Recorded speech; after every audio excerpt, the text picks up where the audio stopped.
Well, welcome back to another episode of Lawless Motorsports. Today we're working on this 1965 Chevrolet C10. It's got the good old inline 6-cylinder. So we're going to get this thing tore down. We're getting ready to LS swap it. I'm going to show you how to do that on one of these trucks and get at it. So enjoy the video.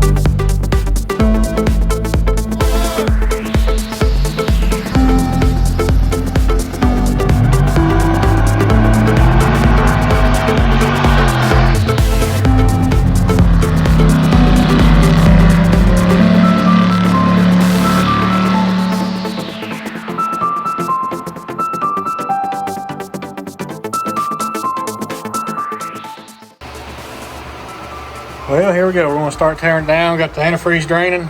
Already made a mess. Apparently I'm good at that. So we're going to get all the transmission and cross member, exhaust, all that good stuff. Radiator. Probably I'm going to try and avoid pulling the hood. I really do not want to pull the hood just because of, shiny paint everywhere. So I really don't want to scratch anything or misalign it. So we're going to try and avoid that. So we're going to go ahead and get all that out. And then we've got this junkyard crate engine. Painted it up a little bit. Got some shorty headers. I left this side off over here because steering column might fight me a little bit. I don't know. Frame. We'll see. But it's nice and painted, so we're going to be very careful with this one. About like when we did the engine in the blue car over there. Very careful. But super sharp truck. Really nice interior. Fancy wood stuff in the bed. Detroit steel wheels. So let's get at it. Get this engine out, transmission out, radiator, all that good stuff.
Well, here we go. We got the power glide out. Getting ready to go in with the 4L60 whenever we get the swap done.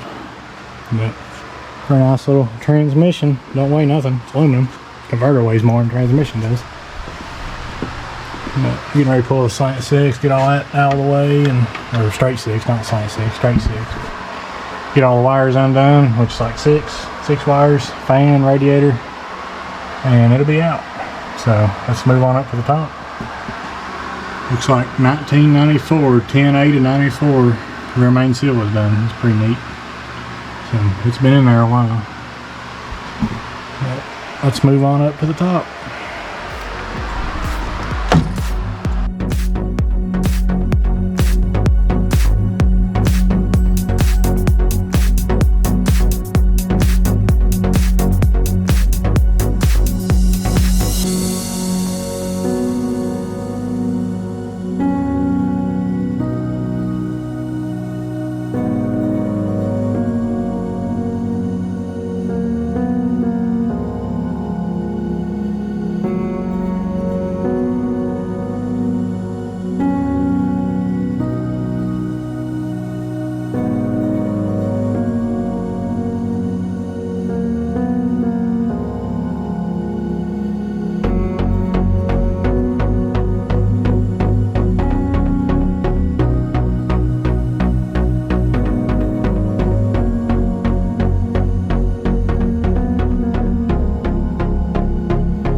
this general area, you know, that general area, pretty much just this whole general area.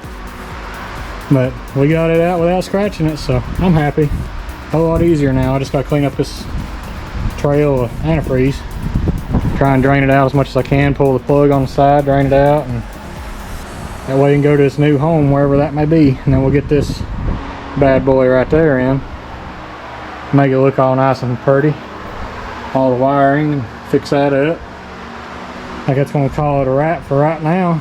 We'll resume with the LS swappage, but we got it apart. It's all that matters. So next time you see this, it'll LS. We'll have an LS in it. We'll be happy. Everybody be happy. So, and there goes fender cover. Well, stay tuned. Next part, LS swap.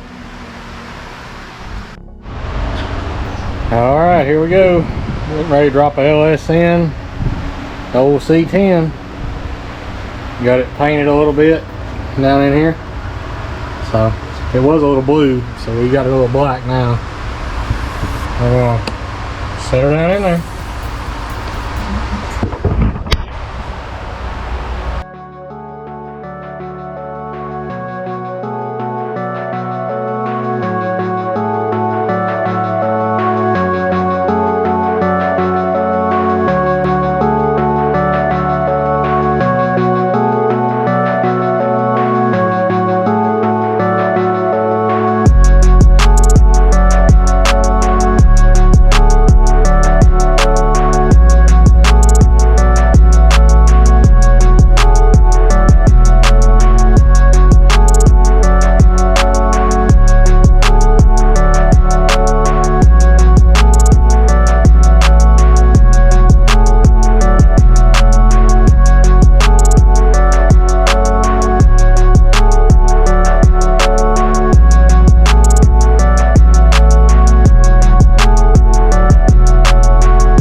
Well, welcome back, guys. We're working on this 65 C10 still.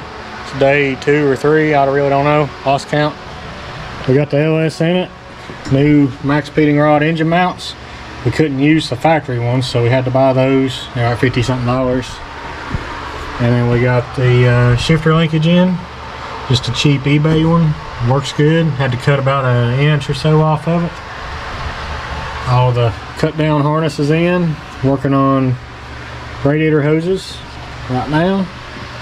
So we've got the upper hose is a factory 99 Silverado hose. I cut it down, cut about 6 inches out of it so far. I need to cut about 2 more out of it. And then we've got to put the inline coupler for our vent, steam vent hose. It'll go underneath the hose and up to it. Got to put spark plugs in, although 2 sensors are done. We ran the harness in through the firewall, under the carpet, computer, fuse box, everything's under the seat. And we are going to use the factory tank. So what I'm planning on doing is drilling the tank at the top, putting that return bung in it, and then that's a pass-through for a wiring harness over there. So we'll mount the pump on the sending unit, factory sending unit, run the wires through that pass-through, and then the return will dump into there. We'll run the lines down through this way underneath the truck, and yeah, it should work. Pedal brackets in, can't really see it. I've got to mount the pedal. We'll have to modify that just a little bit, but that's the throttle wires hanging down since it's an electronic throttle pedal. Leaving the column shift, so should work out pretty good. Got the seat out, of course, and a few odds and ends, but it's coming along little by little.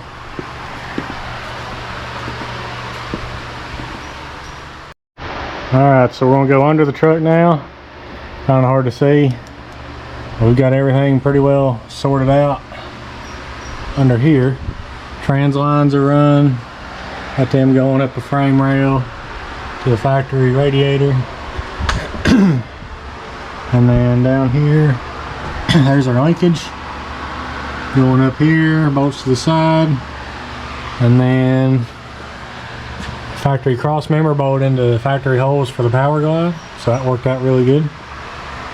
The only thing now, I'm going to change the tail shaft housing on the 60, this 4L60, and the reason is because we're going to keep factory gauges and we're not running an adapter box like a Dakota Digital box like we did on the shop truck. So the speed sensor is going bye-bye, and I'll show you what we've got going in it. It's a conversion tail shaft housing by this guy right here. Can't really see it. I'll put the link down below. But it's got a mechanical drive speedometer gear set inside, and you send him your gear ratio and what transmission you're using, and he'll send you this whole unit. And if you've already got a tail shaft housing and don't want to wait, or if you have time to wait and you've already got one, you can send it off to him and he'll modify it. But that goes on the tail shaft or output shaft of the transmission. It's got a keyway, some instructions, Loctite, all the stuff you need. And I'm assuming a plug, nope, speed sensor goes into that, I believe. But yeah, so good conversion kit. We'll get that in there sometime next day or two. May show how to do that because I don't know yet, but we'll learn together. But everything else coming together pretty good. I gotta get a lower radiator hose. The factory one was too big, but that and the drive shaft shortened, and it'll be ready to start. All the wires are hooked up, all but the speed sensor. It's just kind of dangling. But that's it. We'll show how to mount the pedal in and what we had to do to modify that, and then we'll show how to put the tail shaft on. So stick around. Alright, here we go. Got this tone ring pulled off. I just used this puller, had to lengthen it up a little bit, and then it popped it off like that. So now we gotta take that out, and according to the instructions, what we've got to do is have this finished product, and whenever you take this off, remember this goes to the outside, the little dot. So that's what we did to take it off. To put it on, they're doing it this way, which is a piece of pipe over that, because the collar that it comes with clamps onto the shaft so it won't come off as you press this on, and then you'll have this, and then you just tighten it down with that. So all of this stuff over here, you got the keyway that goes in, you've got the gear and the collar. So we got to take all that, comes with a Loctite, and that bag for the clamp on the bolts. So we're going to do that now. We got to put the keyway in, which is right here. It's hard to see on the camera, but it's right there. And then the gear, and then the tone ring. Once you get that done, you put the clamp on the end of it, on the inside, to hold it all together. Since this will press on and it'll sandwich this with the clamp. So we'll do that now. Okay, so here's our housing. It's got the speed sensor port here, and then the gear drive here. So it's all made together. Did a real good job on making that when he designed it. There's what we've got. You got the clamp on the inside, then it's sandwiched with a keyway and a plastic gear for the drive, and then it's got the tone ring for the speed sensor. So then pretty much all you do is slide the housing up here, and then you may have to turn it a little bit to get it to go in right, like that. And then put your bolts in, and you're done. Put the speed sensor in, hook the cable up to that, and there it is. Simple as that. Alright, here we go. Got the truck moved out of the way. Ended up pulling the bed floor. Got all that done. Drive shaft's in it. Thanks to Bowman's Drive Shaft for fixing that up for us. Inside's about done. I'll put the seat back in it here in a minute. I got the power and ground to hook up for the fuel pump and re-lume it. Got the return line done and the bulkhead put in. So our factory tank fuel system will work. We'll have return and feed from the factory sending unit. Just gotta put the pedal in, the seat in. Inside will be done. Gotta get a radiator hose for the lower. Put my adapter in here for the vent. And an air filter. And then we can fire it up. See what it, if it'll run. Hopefully it runs. You gotta tune the PCM. But that's just the only thing we gotta do there is just shut the theft off. I had some parts come in. Got the step notch. Got all that ready to go in. The wheel tubs, we'll have to have them painted. We'll have to get some wood and do all the bed lift and all that, but making progress on it. So hopefully we'll get to fire it up in the next video. But still gotta do all the steering and stuff too, and an air ride. But yeah, there we go. Alright, hope you guys enjoyed the video on this C10. This one, not the other one, but this one. So we're going to do some more stuff on it, do a video on the step notch and air ride. But for now, that's going to wrap it up on this part of the C10 build, 65 C10 build. So stay tuned. We're going to have some more good videos on this truck. And hopefully it'll be at C10s in the Valley and maybe C10 Fall Revival, so one after that. So both of them really good shows in North Carolina. Hope you guys can make it. There's a lot of truck show to both of them. So we'll see you on the next one. Thanks for watching.